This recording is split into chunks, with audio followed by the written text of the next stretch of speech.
En un video anterior ya hablamos de las 7 maravillas del mundo antiguo, las cuales fueron un conjunto de obras de arquitectura y escultura que los helenos de Grecia consideraban dignas de ser visitadas, como Antípatro de Sidón, quien fue el que elaboró la lista de las 7 maravillas del mundo antiguo.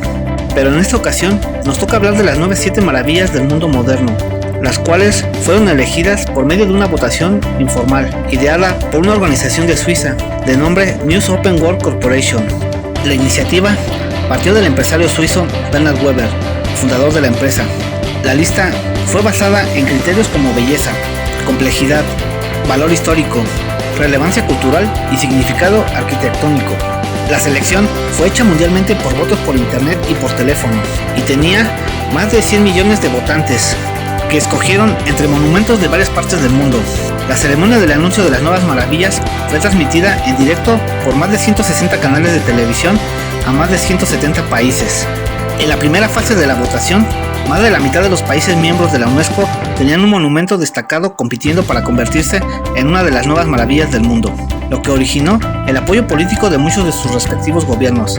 En el concurso participaron 76 monumentos, entre los cuales estaban 5 ubicados en Latinoamérica: Chichén Itzá y Teotihuacán en México, la estatua de Cristo Redentor en Río de Janeiro, Machu Picchu en Perú y los Moais de la isla de Pascua en Chile. 3 de ellos quedaron entre los ganadores. Se consideró que la Gran Pirámide de Giza en Egipto sería la 8ª maravilla honorífica, ya que había sido excluida de la votación por ser la más antigua y la única que aún perdura de las 7 maravillas del mundo antiguo. El anuncio de los monumentos escogidos tuvo lugar el 7 de julio de 2007 en el Estadio de la Luz de Portugal, los cuales te daremos a conocer en este tu canal Monkey D. Pepe, tu canal cultural.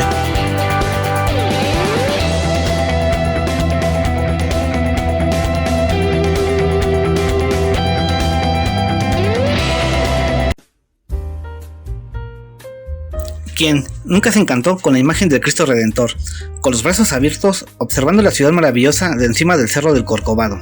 El Cristo Redentor es la estatua más grande del estilo Art Deco, con 38 metros de altura y brazos con una superficie de 88 metros cuadrados. Aunque es uno de los lugares más turísticos, más conocidos y visitados de Río de Janeiro y Brasil, pocos conocen la historia del Cristo Redentor y cómo se desarrolló el proyecto de esta estatua tan grande e imponente. La primera vez que alguien pensó en construir un monumento religioso gigante en Corcovado, en Río de Janeiro, fue en el año 1859, cuando el padre lazarista francés Pierre-Marie Bos tuvo esa idea. Él llegó a registrar su deseo en un libro llamado Imitacao de Cristo, publicado en 1903. El deseo del sacerdote solo comenzó a hacerse realidad en los preparativos para el centenario de la independencia, celebrado en 1922. Una disputa para decidir el proyecto para el monumento fue abierta. Fue una obra del diseñador Heitor da Silva Costa, del pintor Carlos Oswald y del escultor Maximilian Paul Lewandowski. El Cristo Redentor mide 38 metros de altura, el equivalente a un edificio de 30 pisos. De ese total, 30 metros son equivalentes al monumento y los otros 8 equivalen al pedestal.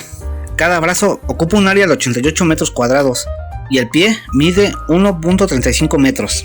El peso total de la estatua es de aproximadamente 1.145 toneladas, de las cuales 30 toneladas corresponden solo a la cabeza. Las únicas partes del Cristo Redentor que no fueron construidas en Brasil son las manos y la cabeza, que fueron moldeadas en París.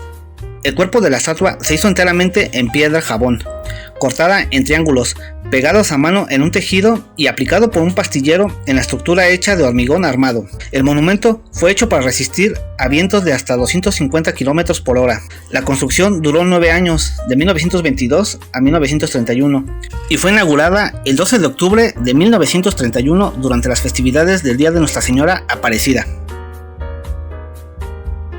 Hasta el siglo XX, ningún edificio superó con capacidad al anfiteatro Flavio, destinado a acoger las sangrientas diversiones con las que los emperadores cortejaban al pueblo de Roma: juegos de gladiadores, batallas navales, luchas con animales. El anfiteatro Flavio, más conocido como el Coliseo, quizá por la colosal estatua de Nerón que se alzaba en las cercanías, constituía parte del entretenimiento público de la antigua Roma. La famosa expresión latina panem et circenses resumía todo lo que los gobernantes de la urbe requerían para manejar a la plebe y mantenerla entretenida. Hasta 50.000 espectadores podían participar de las sangrientas diversiones, con lo que los emperadores cortejaban al pueblo. Son muchos los mitos en torno a la lucha de los gladiadores, Por ejemplo, el gesto del pulgar hacia abajo, que determinaba la muerte de un vencido, o la fórmula con que los prisioneros condenados a luchar saludaban al emperador Claudio: Ave César, los que van a morir te saludan.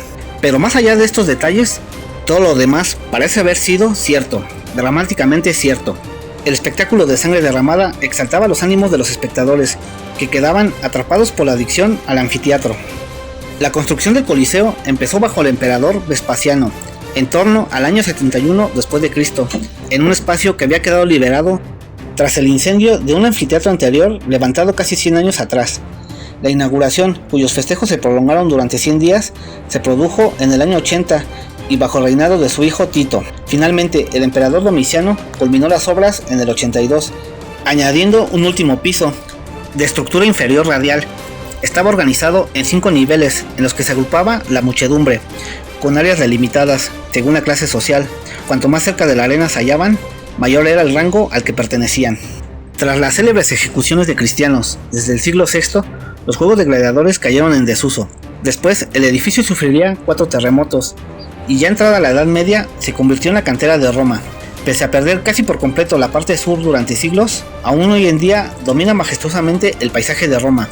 En la lejanía del oscuro siglo VIII, el historiador Beda, el Venerable, ya predijo: mientras siga en pie el Coliseo, seguirá en pie Roma. Cuando caiga el Coliseo, caerá Roma. Cuando caiga Roma, caerá el mundo. Qué bueno que ya no haya funciones crueles en el Coliseo. Pero es una lástima que se esté derrumbando. Sí, pero actualmente han restringido el tráfico y han colocado varillas de acero en sus muros y columnas, así es que resistirá durante muchos años más. Muralla. El viento otoñal levanta gemidos, mientras marchamos muy lejos, miles de millas. Marchando miles de millas, ¿con qué fin? A través del desierto, reconstruimos la gran muralla. Pero esta no fue idea nuestra, fue construida por sabios emperadores del pasado. Establecieron aquí una política que durará miles de siglos, para asegurar las vidas de sus millones de súbditos. ¿Cómo podríamos, pues, evadirnos de estas preocupaciones y descansar en paz, despreocupados en la capital? Este poema, compuesto por el emperador Yangdi a principios del siglo VII de nuestra era, nos recuerda lo que fue una de las grandes preocupaciones de los emperadores chinos: la defensa de la frontera septentrional del país, mediante una gran muralla que había de durar miles de años.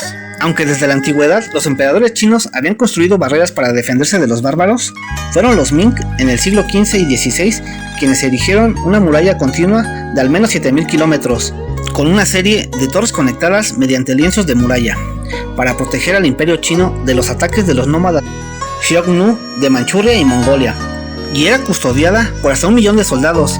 Actualmente solo se cuenta con el 30% de largo de la muralla original. Para su construcción murieron cerca de 10 millones de personas. Las torres de vigilancia se situaban a lo largo de la muralla, a la distancia apropiada para transmitir rápidamente la alarma, a la muralla más próxima a Pekín. En las torres de defensa se alojaba una guarnición de entre 30 y 50 hombres, que servían en turnos de 4 meses. Los soldados vivían en la misma torre, donde guardaban sus pertenencias y alimentos. Estas construcciones eran en realidad pequeños castillos que podían resistir asedios prolongados. La dinastía Ming se debilitó como consecuencia de 2 siglos de enfrentamiento con los nómadas. Además, en su obsesión por los mongoles, descuidaron protegerse de otros enemigos, como los manchúes, que aprovecharon este error para convertirse en un poder a tener en cuenta, y cuando se desató una rebelión interna en China, atravesaron la Gran Muralla, cuya guarnición les franqueó el paso y derrocaron a los Ming en 1644. Pasado el tiempo, la Gran Muralla, perdida ya su función original, se ha convertido en símbolo del orgullo colectivo del pueblo chino y en el icono más conocido del país. Y no se ve desde el espacio como se afirmaba. La ciudad de Petra es un importante enclave arqueológico en Jordania y la capital del antiguo reino nabateo, cuyos pobladores la llamaban Rakhmú, que en árabe nabateo significa piedra. Su nombre es perfectamente idóneo, ya que no se trata de una ciudad construida con piedra, sino literalmente excavada y esculpida en la piedra. El asentamiento de Petra se localiza en un valle angosto al este del Valle de Araba, que se extiende desde el Mar Muerto hasta el Golfo de Agaba. Los restos más célebres de Petra son sin duda sus construcciones labradas en la misma roca del valle, en particular los edificios conocidos como Krasne, que es el tesoro, y el Deir, el monasterio. Fundada en la antigüedad hacia el siglo VIII a.C. por los edomitas, fue ocupada en el siglo VI a.C. por los nabateos, que la hicieron prosperar gracias a su situación en la ruta de las caravanas que llevaban el incienso, las especias y otros productos de lujo entre Egipto, Siria, Arabia y el sur del Mediterráneo. Hacia el siglo VI después de Cristo, el cambio de las rutas comerciales y los terremotos sufridos condujeron al abandono de la ciudad por sus habitantes. Cayó en el olvido hasta que en 1812 el lugar fue redescubierto para el mundo occidental por el explorador suizo Jean-Louis Burchard. Muchos de los más grandes monumentos, como el Krasner, el teatro y el Quartz Albin, se construyeron durante el reinado del rey Aretas IV Filopatris, del año 9 al 40 después de Cristo. Cabe señalar que la relativamente buena conservación de los monumentos se debe a que por tradición los habitantes de las aldeas vecinas han mantenido la ciudad hasta aproximadamente el siglo XIX. Numerosos edificios, cuyas fachadas están directamente esculpidas en la roca, forman un conjunto monumental único, que a partir del 6 de diciembre de 1985 está inscrito en la lista del Patrimonio Mundial de la UNESCO. La zona que rodea el lugar es también desde 1993 Parque Nacional Arqueológico, y desde el 7 de julio de 2007, Petra forma parte de las nuevas 7 maravillas del mundo moderno. El Taj Mahal es un mausoleo ubicado en la India, en la ciudad de Agra, un monumento emblemático de este país. De mármol blanco finamente cincelado, fue construido entre 1631 y 1653 bajo el mando del Shah Jahan, y como es bien sabido, el Taj Mahal es una prueba de amor de un marido por su esposa. Sería la tumba que el marido construyó para su difunta esposa mucho más joven que él, y su magnificencia correspondería al amor que ella le dio. Es una historia muy hermosa, la cual estaba en duda si sería una leyenda, pero no. El Taj Mahal fue construido para Mumtaz Mahal, tercera esposa del quinto emperador mogol Shah Jahan, quien tenía un gran amor por él. Cuando murió el 17 de junio de 1631, dando a luz a su hijo número 14, fue enterrada en Mujarpur, donde murió, pero esta tumba fue temporal. Fue lo que decidió Shah Jahan, quien devastado por el dolor, decidió construirle a su esposa un mausoleo tan hermoso como su amor por ella. Dedicó 22 años a esta tarea y arruinó parcialmente el tesoro de los mogoles, pero el caso estaba a la altura de sus expectativas. El Taj Mahal nació así que esta historia es muy real. El Taj Mahal es una maravilla de la arquitectura mogol, en la encrucijada de los estilos islámico, iraní, persa e indio. El Taj Mahal ha podido cruzar la historia sin sufrir ningún daño particular, lo que permite admirarla hoy como lo que fue en su construcción. Si el mausoleo es el más conocido, no debe reducirse a este monumento, a esta gran construcción de mármol, aunque el Taj Mahal es en realidad un conjunto de edificios, jardines, lagos y fuentes, con simetría perfectamente organizada, contenida en un terreno rectangular de 580 por 305 metros. Incluye 2 mezquitas, una de las cuales no está en uso porque no está orientada hacia la Meca. La simetría obliga a 3 puertas de estilo iraní, 13 edificios de ladrillos rojos, una fuente central y 4 cuerpos de agua organizados en una cruz. El Taj Mahal es visitado anualmente por 4 millones de visitantes, lo que lo convierte en el monumento más visitado de la India. También es el monumento más famoso de la India y su símbolo nacional. Machu Picchu, en quechua, Monte Viejo, es el nombre contemporáneo que se le da a una yacta, antiguo poblado incaico andino, construida antes del siglo XV, ubicada en la cordillera oriental del sur de Perú, en la cadena montañosa de los Andes, a 2.430 metros sobre el nivel del mar. Está ubicada en la región Cusco, provincia de Urubamba, distrito de Machu Picchu, sobre el Valle Sagrado de los Incas, a 80 kilómetros al noroeste de la ciudad de Cusco, ciudad del Perú, y por donde fluye el río Urubamba, río que atraviesa la cordillera y origina un cañón con clima de montaña tropical. Según muchos estudiosos, su nombre original habría sido Yactapata. Según documentos de mediados del siglo XVI, tenía un carácter privado. Sin embargo, algunas de sus mejores construcciones y el evidente carácter ceremonial de la principal vía de acceso a la yacta dan cuenta de su origen anterior a Pachacútec y a su presumible utilización como santuario religioso. Ambos usos, el de palacio y el de santuario, no habrían sido incompatibles, aun cuando se discute su supuesto carácter militar, por lo que los populares calificativos de fortaleza o ciudadela podrían haber sido superados. Machu Picchu es considerada al mismo tiempo una obra maestra de arquitectura y la ingeniería. Sus peculiares características arquitectónicas y paisajistas y el velo de misterio que ha tejido a su alrededor buena parte de la literatura publicada sobre el sitio lo han convertido en uno de los destinos turísticos más populares del planeta, así como una de las 7 maravillas del mundo. En 1976, el 30% de Machu Picchu habría sido restaurado y todavía continúan los trabajos de restauración. Machu Picchu fue declarado Santuario Histórico Peruano en 1981 y está en la lista del Patrimonio de la Humanidad de la UNESCO desde 1983 como parte de todo un conjunto cultural y ecológico conocido bajo la denominación Santuario Histórico de Machu Picchu. El 7 de julio de 2007, Machu Picchu fue declarada como una de las nuevas 7 maravillas del mundo moderno.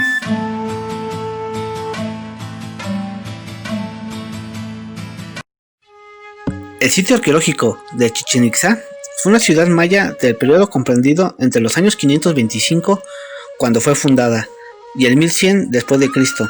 Su nombre significa boca del pozo, de los Itzá, en referencia al cenote sagrado que se encuentra en la zona, y que era considerado un enclave sagrado, además de una fuente de agua dulce esencial para aquella ciudad de templos y sabios astrónomos.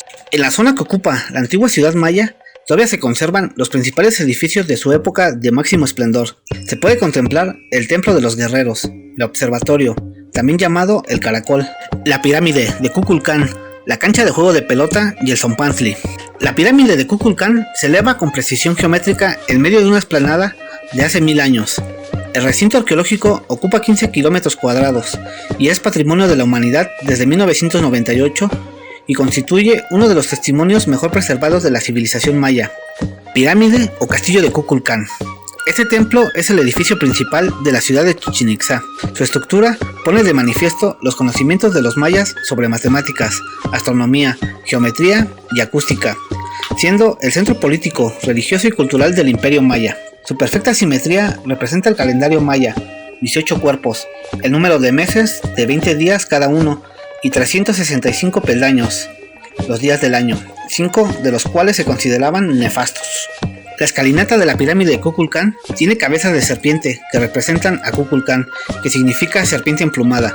En otros lugares de los templos de Chichén Itzá también se hallan representaciones de algunas partes del cuerpo de una serpiente, y año tras año, durante el equinoccio de primavera, que ocurre cada 21 de marzo, y también el de otoño, el 22 de septiembre, un grupo de gente se reúne delante de la explanada de la pirámide para contemplar el descenso de la serpiente durante unas horas determinadas. Los efectos de la luz solar sobre la escalinata del templo producen la forma ondulada del cuerpo de una serpiente que parece descender desde lo alto de la cumbre. El observatorio de Chichén Itzá es el edificio que los españoles llamaron el Caracol, por la forma de espiral que oculta en su interior. El estudio de los grabados y la disposición de los edificios ha revelado que los mayas conocían el ciclo de Venus de 584 días, y el hecho de que cada 8 años retornase a la misma posición en el cielo, lo que se reflejaba a su vez en el calendario maya. Las observaciones que se realizaban eran muy intuitivas y se llevaban a cabo sin ningún tipo de aparato. Zompantli era una plataforma donde se clavaban las cabezas de los enemigos. Presenta relieves de calaveras y de águilas que devoran corazones. El juego de pelota se practicaba en la cancha más grande y mejor conservada de todo el territorio mesoamericano, con 120 metros de largo y 30 de ancho. El juego de pelota tenía una importancia ritual para la sociedad maya. Sin embargo, no se conocen sus reglas con exactitud. En la pista de Chichén Itzá se preservan los 2 anillos por donde se debía pasar la bola. El Templo de los Guerreros. Este impresionante templo, rodeado de un gran grupo de columnas, está formado por 4 cuerpos de 40 metros de ancho cada uno. En la última plataforma está situado el templo superior, que a su vez se encuentra dividido en 2 salas. Fue construido en el año 1200 después de Cristo, perteneciente al periodo posclásico. En este templo se encuentra el Chacmol, escultura que sostiene un cuenco posiblemente usado en los rituales. La UNESCO declaró en 2007 en su página oficial que el método de selección de las nuevas 7 maravillas no es científico, y que no tiene ninguna relación con los lugares que han sido declarados Patrimonio de la Humanidad. Citando, no es suficiente con reconocer el valor emocional de ciertos sitios, sino que estos deben ser evaluados con un criterio científico y protegidos con medidas legales. Según expertos, la votación está basada en nacionalismos y no en criterios objetivos, y además no hay un control sobre la forma de prevenir que la misma gente vote varias veces para poner sus monumentos a la cabeza de la lista. Por otro lado, las votaciones a través de teléfono o internet se pueden manipular mediante el ofrecimiento de tarifas reducidas para motivar a la gente a votar. Pero a mi consideración, muy independiente de que hayan quedado fuera grandes monumentos y centros culturales como la Torre Eiffel y el Palacio de Versalles en Francia, Stonehenge en Inglaterra, la Iglesia de Santa Sofía en Turquía, las pirámides de Teotihuacán en México, el Palacio Imperial japonés, la Acrópolis de Atenas, entre muchas otras grandes obras hechas por el hombre. Las 7 maravillas modernas tienen su mérito propio para estar ahí, más allá del mal proceso de selección y las formas en que se votaron no fueran las ideales. Estas tienen historia y relevancia en sus países, siendo íconos y símbolos en sus regiones, y pues aunque hay centenares de candidatos, solo pueden ser 7, y merecen estar ahí. Motivado por esta controversia, pronto subiremos información de estas maravillas que no alcanzaron peldaño en las 7, pero que igual son dignas de admiración. Gracias por ver el video. No se te olvide darle like, compartirlo con un amigo si te gustó, y suscribirte al canal, ya que eso me ayudaría bastante para poder seguir haciendo trabajos de estos temas. Se despide de ti, tu cordial vecino, Monkey D. Pepe. Hasta pronto.